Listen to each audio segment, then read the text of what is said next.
Bonjour et bienvenue dans votre espace de formation en analyse technique. Après l'étude de la construction d'un graphique au dernier chapitre, la leçon numéro 3 aborde la construction des chandeliers, une représentation de l'évolution des cours des prix venus du Japon. Voici les points importants sur la construction des chandeliers japonais. Cette représentation graphique, différente de celle des bâtonnets ou bar charts, et les candlesticks en anglais ou bougies, permettent d'apprécier le sens et la psychologie associés à une journée de bourse par leur couleur blanche ou noire, ainsi que les plus hauts et les plus bas. Les configurations à 2 ou 3 chandeliers japonais représentent le changement de la psychologie au fil des sens et permettent de prévoir l'évolution des cours par leur configuration caractéristique. C'est un outil précieux pour vérifier qu'une tendance peut ou non continuer à se développer suivant l'évolution des séries de bougies blanches ou noires. Le chandelier blanc, appelé Yang, représente une séance haussière. Pour dessiner un chandelier, il suffit de reporter les cours d'ouverture, de clôture, du plus haut et du plus bas de la période représentée, jour, semaine ou mois, sur un dessin de bougie. La partie épaisse de la ligne de prix du chandelier est appelée corps vrai et représente la fourchette de prix entre l'ouverture et la clôture de la séance. Les traits fins au-dessus et au-dessous du corps vrai sont appelés les ombres et représentent les extrêmes de la séance.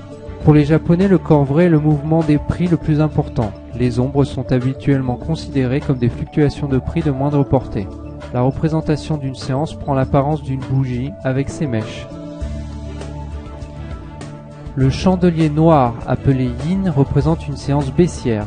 Le chandelier noir se représente de la même manière qu'un chandelier blanc, à la différence que comme le cours de clôture se situe sous le cours d'ouverture, le corps vrai est foncé en noir. Les Japonais distinguent toujours deux types d'énergie, le yin négative et le yang positive, permettant de symboliser la psychologie d'une séance. Lorsque le corps vrai est étiré, il s'agit d'un marubozu. Lorsqu'il est petit, il s'agit d'une toupie. Un doji se produit quand l'ouverture et la clôture d'une séance sont au même niveau ou presque au même niveau. Ainsi, il n'y a pas ou pratiquement pas de corps vrai.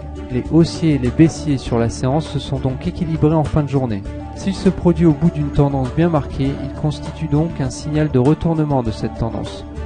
La décision sera donc très souvent repoussée au lendemain. C'est la journée suivante qui donne la tendance à venir. Un doji avec une longue mèche basse et une courte mèche haute s'appelle doji umbrella ou parapluie, alors que le doji avec une longue mèche haute et une courte mèche basse s'appelle doji gravestone ou pierre tombale. Les configurations de plusieurs chandeliers représentent des enchaînements caractéristiques de l'évolution de la psychologie d'un marché. Une structure d'avalement est une des configurations de retournement les plus efficaces. En tendance baissière, une bougie noire réalise un nouveau plus bas. Le lendemain, le marché est toujours vendeur et ouvre en baisse sous le cours de clôture de la veille. Mais en cours de journée, le marché se retourne et clôture finalement au-dessus de l'ouverture précédente. Il apparaît donc une grande bougie blanche qui englobe ou avale toute la bougie noire de la veille. Elle marque une inversion dans le comportement de la majorité des intervenants et donc un retournement haussier de tendance. On a la configuration inverse où une grande bougie noire englobe la bougie blanche de la veille. Il s'agit d'un avalement baissier. Le retournement de psychologie de marché est encore plus fort et significatif lorsque la première bougie est un doji, car comme il vient d'être dit, le doji est lui-même un signal de retournement de tendance. Une structure pénétrante est aussi un signal de retournement apparenté à une structure d'avalement. Dans le premier exemple, la structure pénétrante marque un renversement de creux. Elle est formée par un premier jour à corps noir dans un marché orienté à la baisse. Le second chandelier ouvre avec un gap descendant au-dessous du plus bas du chandelier noir précédent, renforçant les baissiers dans leur position. Mais le marché se ressaisit au cours de la séance et parvient à clôturer au-dessus du point médian du corps noir précédent, formant un long corps blanc traduisant le retournement de psychologie du marché. La structure pénétrante inverse est appelée couverture en nuage noir et marque un renversement de sommet lorsqu'elle suit une tendance ascendante ou en haut d'une bande de congestion. Pour valider une structure pénétrante de creux, il faut impérativement respecter le retracement par le second chandelier blanc des 50% du corps noir précédent, car il existe pour les Japonais d'autres configurations qui d'apparence ressemblent à la structure pénétrante, mais sont interprétées comme des signaux baissiers. Enfin, les étoiles sont les figures de retournement de tendance par excellence parmi les configurations en chandelier. Le retournement haussier s'appelle étoile du matin, alors que l'étoile du soir annonce une baisse à venir des cours et se situe en sommet de tendance haussière. Dans l'étoile du matin, la première bougie présente un long corps noir, signalant que le marché suit une tendance baissière. Le lendemain, le marché ouvre avec un gap baissier et le chandelier de cette séance centrale forme un doji, ou ne possède qu'un petit corps vrai, une toupie. Il marque ainsi l'équilibre et le renversement des forces vendeuses et acheteuses et s'appelle l'étoile. Le troisième jour est un chandelier à corps blanc qui revient bien à l'intérieur du corps noir de la première période. Cette structure est un indice que les haussiers ont bien pris le contrôle du marché. Une étoile idéale devrait avoir un gap de part et d'autre du corps du chandelier du milieu. Le second gap est rare et son absence ne semble en aucun cas invalider la puissance de la formation. Voici quelques exemples vous permettant de vous entraîner à repérer les configurations en chandelier japonais sur des historiques de cours. Sur le graphe de gauche, on observe une succession de plusieurs toupies, presque des doji, marquant l'indécision du marché qui se stabilise autour d'un prix d'équilibre.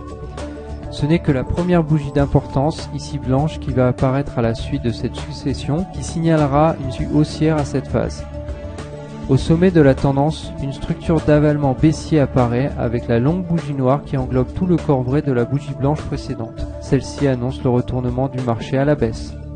Sur le graphe de droite, on observe au début une structure pénétrante haussière avec une petite bougie blanche, certes, mais permettant d'inverser le mouvement baissier qui s'amorçait. Par la suite, on observe des configurations similaires à des avalements baissiers, mais la deuxième bougie noire n'englobe pas tout à fait le haut de la bougie blanche précédente, ce qui empêche de parler d'avalement théorique. De même, on remarque une configuration en étoile du matin pas tout à fait académique. L'étoile constituée par une toupie noire ne forme aucun gap avec la bougie noire précédente, ni avec le marubozu blanc suivant. Toutefois, le retournement de tendance est significatif. C'est à vous maintenant de chercher les figures graphiques. Vous pouvez cliquer sur le bouton pause afin de prendre le temps d'observer les configurations. Que voyez-vous ?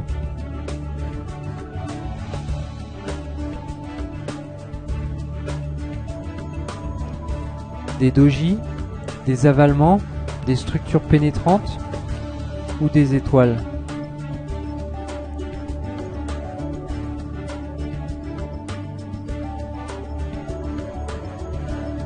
Eh bien, on voit apparaître deux étoiles du soir et un avalement haussier entre les deux.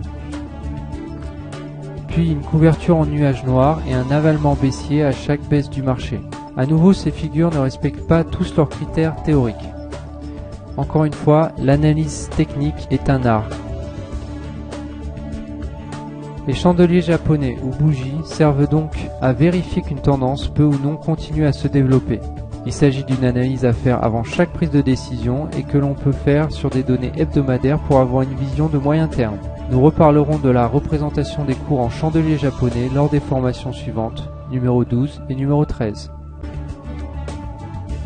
Voilà pour les bases sur les chandeliers japonais. La prochaine leçon concernera les amorces de tendance.